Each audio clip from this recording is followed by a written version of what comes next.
오늘 하나님 말씀 역대하 34장 1절부터 33절 말씀을 중심으로 여호와 보시기에 정직하게 행하라는 제목의 말씀 함께 나누도록 하겠습니다. 여호와 하나님의 호칭, 명칭에 대해서 여호와라 이렇게 성경은 말씀하는데, 여호와는 이 주인들의 유일한 주라는 것이죠. 하나님은 이 땅에 나름 주인이라고 자처하는 분들의 유일한 진정한 주인이 되시는데, 그 하나님을 여호와라고 성경은 말씀하고 있습니다. 모든 주권이 하나님 앞에 있기 때문에 우리가 하나님 앞에서 어떻게 행하느냐에 따라서 이 땅에서와 영원한 삶의 운명과 질이 결정이 됩니다. 특별히 오늘 유다의 요시야 왕이 여호와 앞에서 이렇게 정직하게 행했다라고 말씀을 하고 있는데, 우리도 모든 주권에 하나님을 기쁘시게 하고 하나님 앞에서 온전하게 행함으로 하나님께서 예비하신 은혜를 더 풍성하게 누리시기를 소망합니다. 역대하 34장 1절부터 33절 말씀을 보면, 특별히 역대하 34장 33절에 유다왕 요시야가 어떻게 살았는지를 한마디로 요약해 주고 있습니다. 그의 인생을 한마디로 요약하자면 여호와 보시기에 정직하게 행한 삶, 여호와 보시기에 정직하게 행한 삶이라고 말할 수 있습니다. 그는 여호와 보시기에 완전하게 살지는 못했습니다. 그러나 적어도 요시야는 여호와 하나님 보시기에 정직하게 행했고 또 정직하게 행하도록 노력했던 왕이라고 할 수 있습니다. 요시야 왕뿐만 아니라 구약 성경에 나타난 이스라엘과 유다 왕들 중에 아무도 여호와 보시기에 완벽하게 행한 왕은 없습니다. 다윗을 보십시오. 다윗도 하나님을 사랑하고 하나님과 늘 함께 있기를 사모하면서 하나님께 여쭙고 하나님의 뜻과 인도를 따라 대부분 살아가지만, 이 유부녀와 간음을 하고 충성스러운 신하를 죽이지 않습니까? 솔로몬도 노년에 그의 아내들로 인해서 하나님을 향한 마음이 떠나서 우상 숭배하는 자리까지 떨어지죠. 유다왕 아사도 평생 하나님을 의지하다가 그 인생 막바지에 하나님이 아닌 또 사람을 의지하고 하나님의 사람까지 핍박해서 육체의 고통 가운데서 생을 마감합니다. 여호사밧, 유다의 여호사밧 왕은 어떻습니까? 그는 여호와의 길 걷는 것을 가장 귀한 것으로 여기며 살아가지만 그 역시 하나님께서 미워하시는 자와 동행하고 또 자녀들로 이렇게 우상 숭배의 길을 가게 하는 원인을 제공을 합니다. 그리고 유다의 히스기야 왕은 어떻습니까? 여호와의 성전을 깨끗하게 하고 유다와 온 이스라엘 백성들로 유월절을 지키게 할 뿐만 아니라 이 제사장들과 레위 사람들이 여호와의 율법에 힘쓰도록 하지만, 그 역시도 또 하나님을 의지해서 승리도 하지만 마음이 교만해져서 하나님이 아닌 자기를 자랑하고 높이다가 육신의 질병에 빠지기도 합니다. 이와 같이 성경에 보면 여호와 보시기에 완전하게 행한 왕은 아무도 없습니다. 다윗도 또 솔로몬도 아사도 여호사밧도 히스기야도 그렇죠. 그러나 다윗과 여호사밧과 히스기야는 하나님의 말씀을 듣고 회개하고 또 하나님을 의지하면서 다시 하나님의 뜻을 따름으로 여호와 보시기에 정직하게 행합니다. 이처럼 이들이 여호와 보시기에 완전하지는 못했어도 회개하고 여호와를 의지하면서 하나님 뜻 따르기를 계속함으로 여호와 보시기에 정직하게 행한 것이죠. 오늘 본문에 유다 왕 요시야도 마찬가지입니다. 성경 그가 여호와 보시기에 정직하게 행하였다라고 말씀하고 있죠. 우리 역대하 34장 1절, 2절 말씀 다시 한번 읽어보도록 하겠습니다. 역대하 34장 1절, 2절입니다.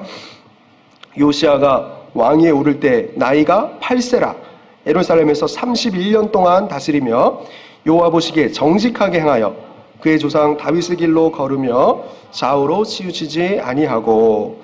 이와 같이 유다왕 요시야는 39년 짧은 삶을 살았네요. 39년 평생 여호와 보시기에 정직하게 행합니다. 그럼 구체적으로 요시야가 어떻게 여호와 보시기에 정직하게 행하였을까? 이 모습을 살펴보면서 우리도 하나님 보시기에 모든 주권에 하나님을 기쁘시게 하고 하나님 앞에 온전하도록 더욱 힘써 나아가기를 소망합니다.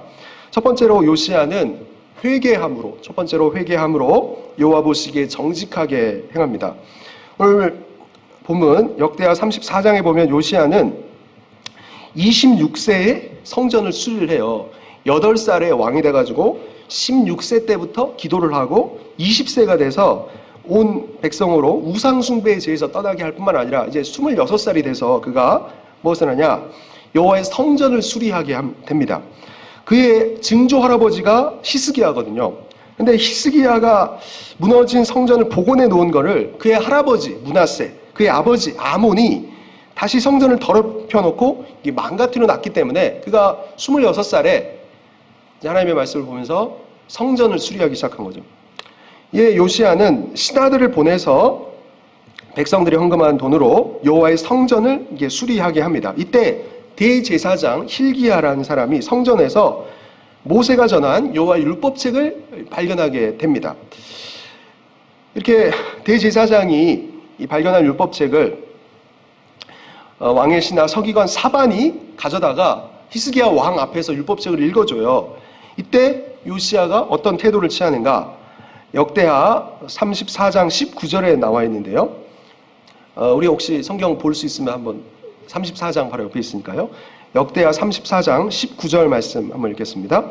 왕이 율법의 말씀을 듣자 곧 자기 옷을 찢었더라. 율법책을 성전에서 수리하다가 발견하고 요시야가 취한 태도가 무엇입니까? 말씀을 듣자 자기 옷을 찢었다는 것이죠. 또 하나님 앞에서 마음이 연약하여 겸손하여 옷을 찢고 통곡하였다라고 성경이 말씀하고 있습니다. 왜 요시야가 이런 행동을 했을까요? 하나님 말씀 불순종할 때 피할 수 없는 고통과 또 저주가 임한다는 하나님의 말씀을 듣고 자신과 자신의 백성들이 지금 하나님의 말씀대로 이 고통과 비참함 가운데 있다는 것을 알기 때문이죠. 이렇게 요시야는 모세가 전한 여호와의 율법책을 들으면서 마음이 연약하여 하나님 앞에 겸손하여 또 옷을 찢고 통곡합니다. 요시야의 이런 모습이 우리의 모습이 되어야 할 것입니다. 우리 모두 거룩한 하나님 앞에서 이 엄격한 율법 앞에 우리의 죄악들이 밝히 드러나지 않을 수 없죠. 거룩한 하나님과 율법 앞에 우리의 죄악됨이 드러날 때, 또 성령께서 우리 가운데 깨우쳐 준 죄악들이 있을 때 우리도 요시야처럼 마음이 연약하고 겸비해서 때로 통곡하면서 하나님께로 돌이킬 수 있어야 할 것입니다. 크리스찬들이, 예수님 믿는 사람들이 무당이나 점쟁이를 찾아가서 내 앞날, 내 자녀, 내 지인이, 내 미래가 어떻게 되겠습니까? 이렇게 묻는 경우가 있다고 들었습니다. 그 중에 여러분이 되어서는 안 될 것인데, 혹시 뭐 점쟁이를 찾아간다든지 이런 모습들이 있다면 크리스찬으로서 우리가 회개해야 할 것입니다. 그런데 놀랍게도 이 무당이 크리스찬이 찾아가면 크리스찬의 그 존재를 안다는 거예요. 예수쟁이가 왔네 이렇게 하면서 찾아간 그리스도인들도 놀라는 경우가 있다고 들었습니다. 다시 한번 우리가 그런 경우가 되어서는 안 되고 또 돌이켜야 되겠지만, 영적인 존재이기 때문에 무당도 예수님 믿는 사람과 하나님께서 함께 하신다는 게 보이는 거예요. 아는 거예요. 그래서 역으로 우리 그리스도인들, 예수님을 믿는 사람들과 하나님께서 함께하고 계시고 붙들고 계시고 업고 계시고 안고 계시다는 것이죠. 그렇다면 어떤 사람과 하나님께서 함께 하십니까? 어떤 사람을 붙들어 주십니까? 어떤 사람을 하나님께서 평생 안고 끝까지 천국으로 인도하십니까? 하나님은 인격적인 하나님이시죠. 창세기에 보면 하나님께서 모든 만물을 만드시고 에덴 동산에 아담과 하와를 두시지 않습니까? 다 먹어도 되는데 선악을 알게 하는 나무 열매를 따먹지 말아라. 하나님께서 명하셨습니다. 왜 하나님께서 그 선악과를 두심으로 사람을 테스트하셨을까? 하나님을 신뢰하는지, 하나님을 사랑하고 신뢰함으로 하나님 말씀 순종하는지를 테스트하고 싶었던 거죠. 하나님을 로봇처럼, 우리를 기계처럼 만들지 않았습니다. 얼마든지 윽박질러서 하나님 말씀 순종하도록 이끌어 가실 수도 있지만 우리를 존경하시고 높여주시기 때문에 인격적으로 우리가 하나님을 대우하기를 원하시는 거예요. 그래서 하나님의 하나님 되심, 하나님의 전능하심을 알고 하나님을 사랑함으로 순종하고 또 자발적으로 하나님 말씀에 순종하기를 원하신다는 거죠. 그래서 요한계시록에 보면 이 라오디게아의 잘못을 책망할 때 예수님께서 무엇이라고 말씀하십니까? 내가 문 밖에 서서 문을 두드리노니 누구든지 내 음성을 듣고 문을 열면 내가 그로 더불어 먹고 마시고 그와 함께 할 것이다. 예수님은 인격적인 하나님이십니다. 지금도 우리 문 밖에서 문을 두드리고 계시죠. 우리 CCC 전도의 내용 중에 그 내용이 있지 않습니까? 처음 예수님을 이제 믿으려는 사람뿐만 아니라 이미 예수님을 믿고 있는 우리에게도 하나님은 지금도 예수님은 마음의 문을 두드리고 계시죠. 예수님이 사랑의 구주시고 전능하신 통치주시라는 사실을 우리가 진정 알면서 예수님을 모시기로 결단할 때 예수님께서 우리를 끝까지 안고 가시고 붙들어 주시고 도와주시고 함께 하신다는 거예요. 무당이 알아볼 정도, 최소한 그 정도는 되어야 되지 않겠습니까? 뭐 무당만 예수님 믿는 사람의 존재를 알아보는 것이 아니라 예수님을 믿는 사람 비신자나 우리와 함께 하신 하나님께서 우리를 형통케 하셨다는 것을 요셉처럼 알아볼 수 있을 만큼 우리의 삶이 그렇게 되어야 할 것입니다. 전지하신, 전능하신 예수님께 마음의 문을 열고 인격적으로 우리의 삶을 정말 하나님 앞에 드리기로 결단할 때 우리의 삶을 하나님 앞에 돌이키고 회개할 때 하나님께서 우리와 함께 하시고 붙들어 주시고 안으시며 또 걱정 근심이 없게 하시고 또 우리를 책임져 주시는 것이죠. 이것이 여호와 보시기에 정직하게 행하는 모습입니다.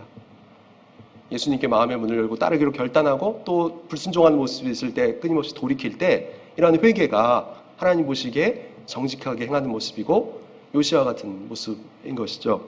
두 번째로 요시아는 오늘 본문에 보면 하나님을 찾음으로 여호와 보시기에 정직하게 행합니다. 요시아는 8살의 왕이 됐어요. 참 부럽지 않습니까? 8살의 왕이 돼서 16살이 돼서 하나님을 찾기 시작했다고 했습니다.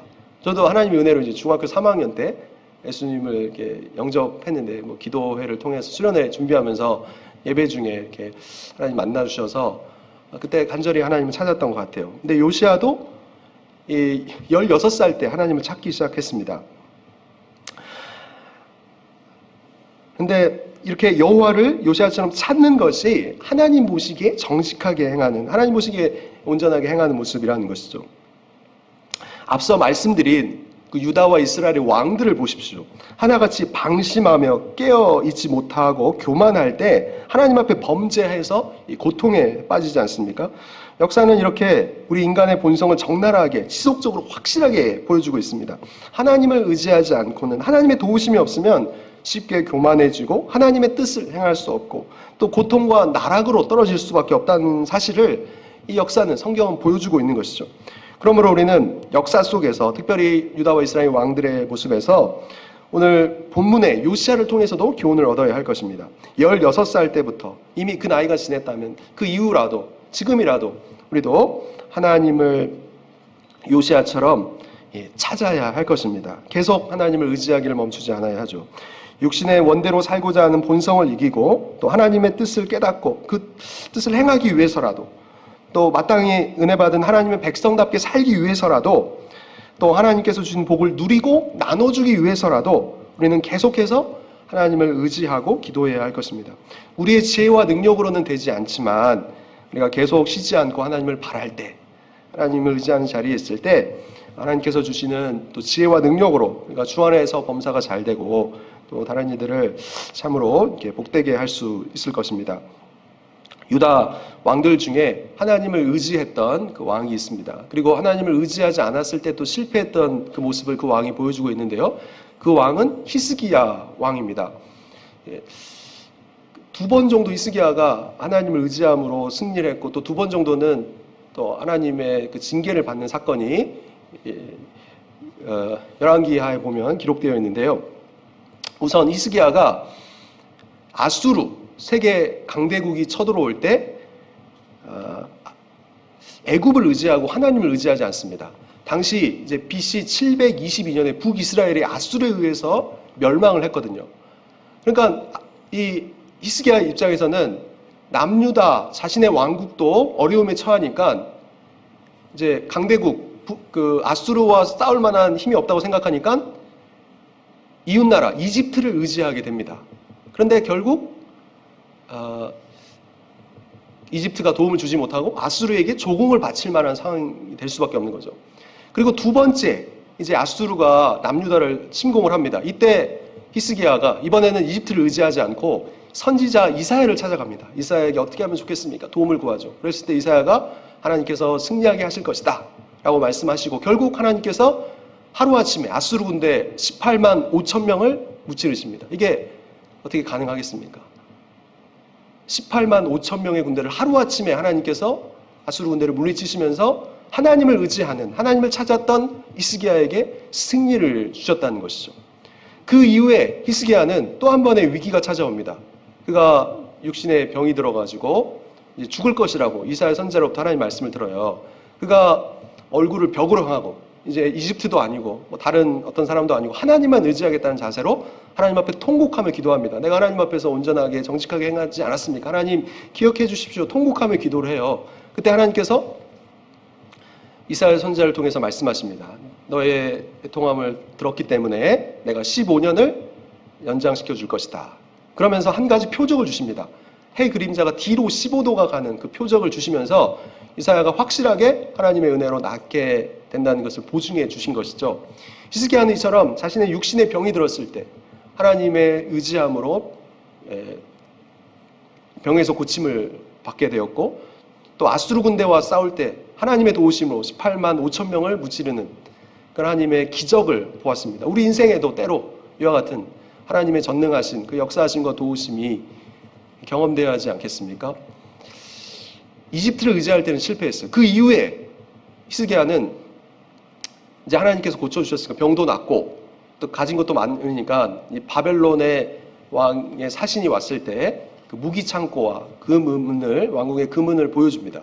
하나님은 끝까지 의지하고 하나님만 높여야 되는데 자신이 가진 것을 의지하고 자랑하다가 나중에 바벨론에 의해서 멸망하게 될 것이라는 하나님의 말씀을 들을 수밖에 없었던 것이죠.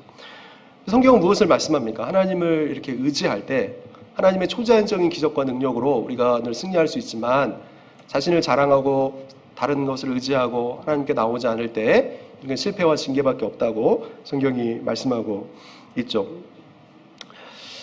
제가 여러분께 말씀드린 것처럼 어저께 카톡으로 보냈죠. E.M. 바운즈, 기도의 사람인데 이분이 이런 말씀을 하셨죠. 바쁘다고 기도하지 않으면 신앙도 일도 망쳐버린다. 왜냐하면 기도가 없는 일에 하나님께서 함께 하시지 않기 때문이다. 기도하지 않는 사람은 하나님이 돕고 싶으셔도 도우실 수가 없다. 참 기도의 사람, 이 대가로부터 나온 이 말씀을 우리가 좀 새겨야 하지 않겠습니까? 기도가 없다면 하나님께서 함께 하지 않고, 기도하지 않으면 하나님께서 돕고 싶으셔도 도울 수가 없다는 것이죠.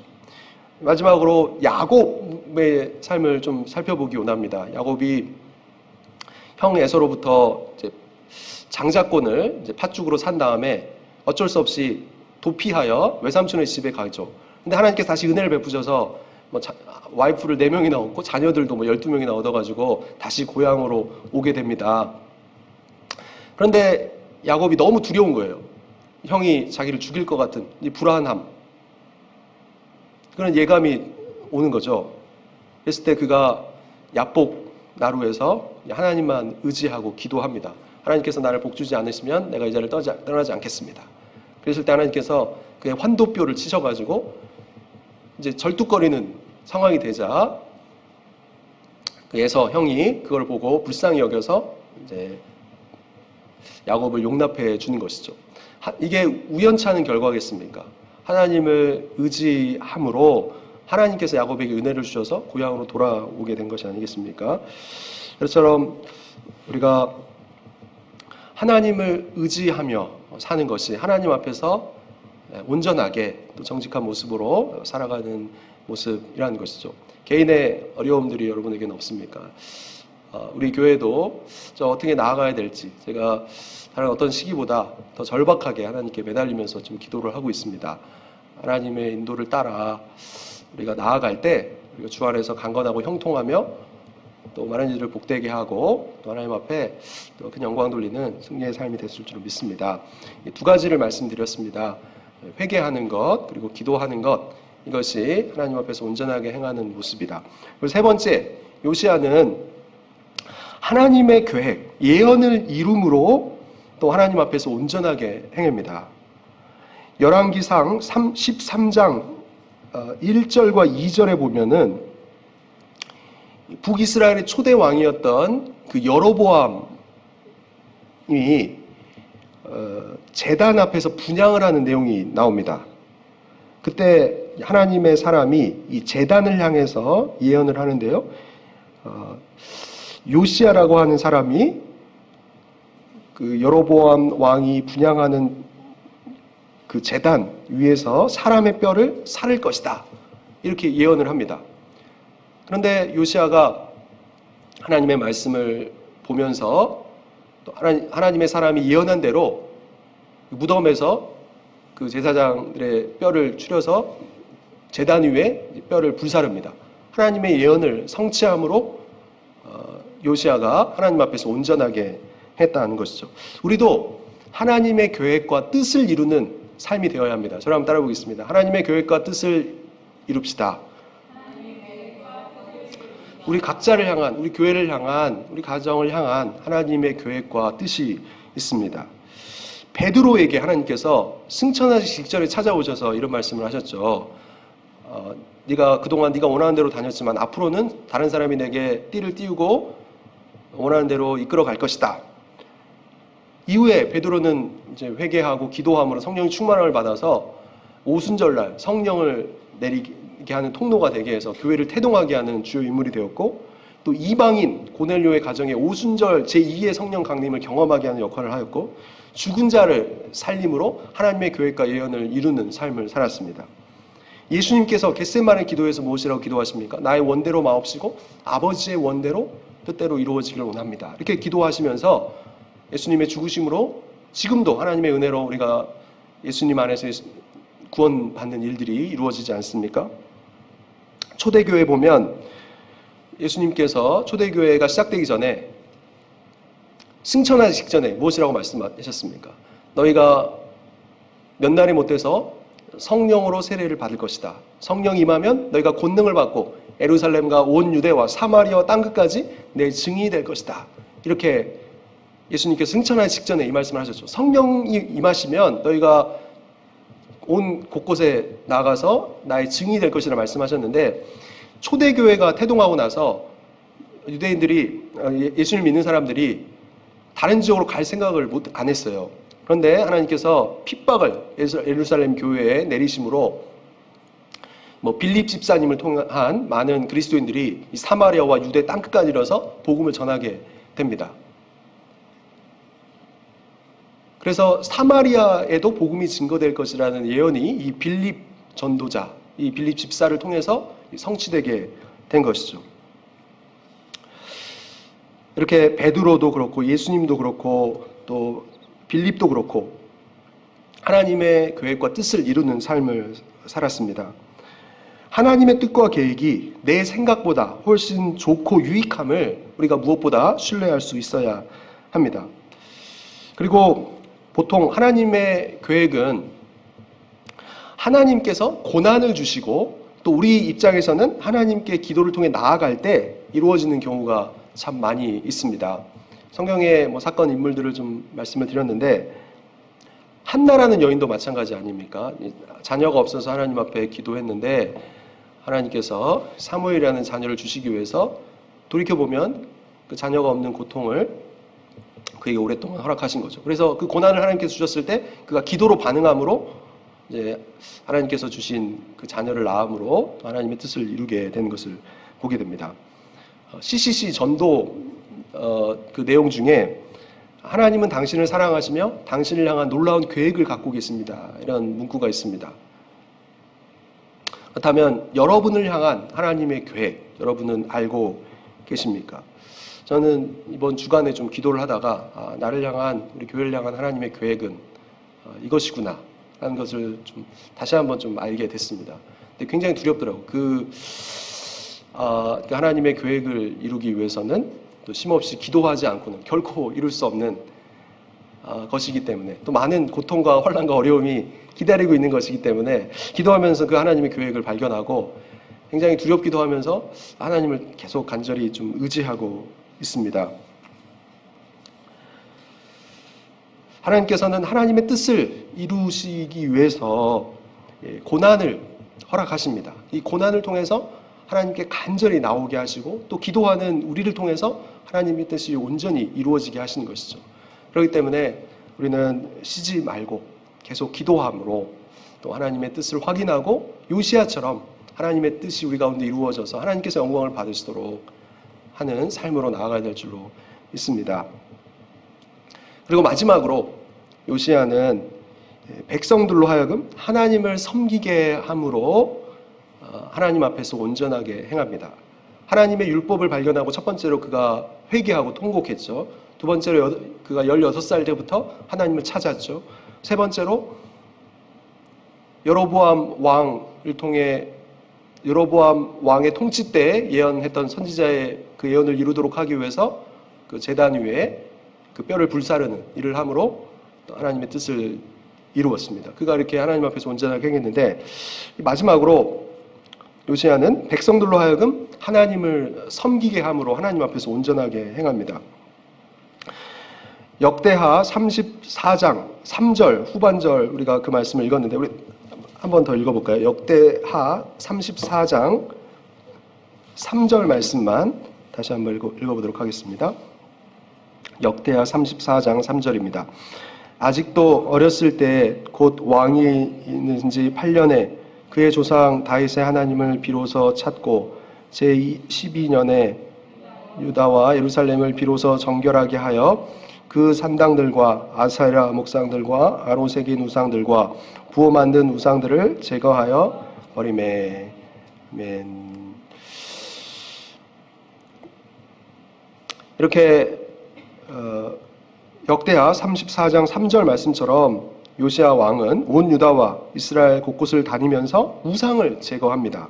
바알의 제단들을 헐고 태양상들을 찢고 아세라 목상, 아로새긴 우상들, 부어 만든 우상들을 가루로 만들어 제사하던 자들의 무덤에 뿌리고 또 제사장들의 뼈를 제단 위에서 불살라 이스라엘을 또 유다를 정결하게 한 것이죠. 이는 분명 요시야가 기도하면서 자신의 죄악들을 또 회개한 이후에 성령에 이끌려서 왕의 권위로 여호와의 성전과 백성들 가운데 만연해 있던 우상 숭배의 죄악들을 다 제거했을 것입니다. 이처럼 요시야 왕은 기도하면서 조상적부터 남아있던 우상 숭배의 죄악들이 여호와의 성전과 온 이스라엘과 유다 땅에서 사라지게 한 것이죠. 여호와 보시기에 이렇게 정직하게 행함으로 자신뿐 아니라 온 백성이 여호와 앞에서 요시야는 복을 받게 합니다. 우리도 하나님께서 우리에게 주신 그 고난과 권위를 사용해서 우리 주변 사람들을 살리고 복되게 함으로 하나님 앞에서 온전하게 살아갈 수 있도록 힘써야 할 것입니다. 이 사도 바울은 참 기도의 사람이었습니다. 그가 이렇게 기도하면서 특별히 유다 민족을 향한 그 애절하고 안타까운 그 간절한 열망이 있었죠. 하나님께서 저들을 만약에 버리신다면 생명책에서 자신의 이름이 지워져도 좋다라고 이렇게 하나님 앞에 고백할 것처럼 그럴 수는 없지만 그렇게 동족을 향한 뜨거운 심장을 가지고 마음을 가지고 하나님의 마음으로 그가 그렇게 기도합니다. 그리고 사도 바울이 선교 여행 중에 어떤 선지자 한 분을 만나게 되는데 바울의 손을 묶고 예루살렘으로 바울이 앞으로 가게 될 경우에 이렇게 결박을 당하고 환난과 고통을 당할 것이다. 이런 말씀을 전해줍니다. 그때 사도 바울이 사람들 앞에서 무엇이라고 얘기합니까? 내가 주 예수께 받은 사명, 은혜의 복음을 증거하는 일을 마치려 하면은 나의 생명을 조금도 귀한 것으로 여기지 아니하노라 라고 하면서 그가 예루살렘에 가서 포위가 되고 결국 처형되어서 순교당하게 됩니다. 제가 좀 돌이켜보니까 제 모교회에서 20청년 때에 토요일마다 항상 전도를 했거든요. 뭐 학교를 찾아간다든지 아니면 동네 상가들을 찾아다니면서 친구랑 같이 매주 토요일마다 이렇게 돌아다니면서 전도를 했습니다. 그리고 이제 그럼 오늘날 지금 또 어떻게 전도를 해야 할 것인가 좀 고민들이 좀 있습니다. 이 코로나 상황에서 노방 전도를 하기가 쉽지 않은 상황이 지금 계속되어 왔고 앞으로도 어떻게 될지 모르는데 이제 제가 기도하면서 한 가지 좀 깨달은 게 있는데 제가 수년 동안 뭐 오전에 잠깐 일을 하면서 만나는 사람들이 있는데 그 사람들에게 좀 편지를 써야 되겠다 그런 생각이 들더라고요. 편지를 써서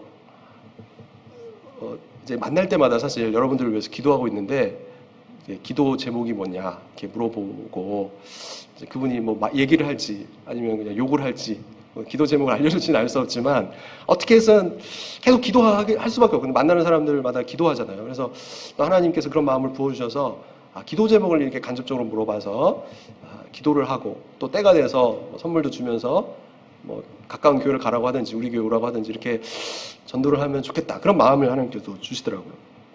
또 교회 내에서 또 우리가 이제 오이코스 뭐 초청 캠페인이나 또 오이코스 초청 잔치, 또 가을에 추수감사절에 우리가 또 하게 될 텐데요. 그런 방식을 통해서 예수님의 사랑을 증거할 수 있을 것이고, 또 절기 때 우리 상가 주변과 또 주변 사람들에게 또 이웃에게 또 선물도 주면서 교회로 초청할 수 있을 것입니다. 그리고 광고 시간에도 좀 말씀드렸던 것처럼 제가 전에 사역했던 교회 그 장로님으로부터 한 가지 배운 전도 방법인데, 그 장로님은 날마다 전도를 하시는 거예요.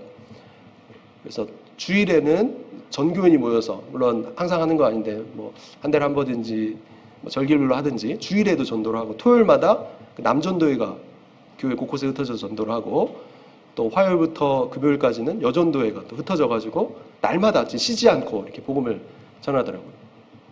이제 그거를 제가 부교육자로 있을 때 좀 배워와서 우리 교회에도 좀 실행을 하려고 했었고, 또 할 때도 있고 못할 수도 있었는데, 또 하나님께서 주신 그 상황 속에서 다시 날마다 복음을 좀 증거하면서 하나님 앞에서 온전하게 행해야 될 것이다, 그런 마음을 갖게 됐습니다. 이것이 사실 제가 기도하면서 깨달은 하나님께서 주신 어떤 계획이고, 그렇게 할 때 또 많은 이들이 또 하나님 나라를 누리고 더 하나님께 영광 돌리는 그런 많은 열매가 있을 줄 믿습니다. 오늘 여호와 앞에서 온전하게 행한 그 요시야 왕의 모습을 네 가지로 살펴보았습니다. 우리가 이 말씀 앞에 회개하는 모습이 있어야 될 것이고, 무엇보다 요시야가 16살 때부터 하나님을 찾아서 그가 죽기까지 39세까지 계속 하나님을 찾았겠죠. 하나님을 찾을 때 하나님 앞에서 우리가 온전하게 행할 수 있습니다. 그리고 하나님의 계획과 뜻이 우리 가운데 이루어지기를 하나님 원하십니다. 기도하고 하나님 말씀을 깨닫고 그 뜻에 움직일 때 우리를 향한 하나님의 뜻이 이루어져서 나도 복되고 우리 주변 사람도 살아나고 많은 열매로 하나님 앞에 훗날 큰 칭찬받는 우리의 믿음이 됐을 줄 믿습니다. 이렇게 요시야처럼 하나님 앞에서 온전하게 행함으로 주 안에서 형통하고 또 하나님의 계획을 이루고 하나님의 마음을 시원케 하며 칭찬받는 이후 여러분의 삶만 되시기를 주님의 이름으로 축원드립니다.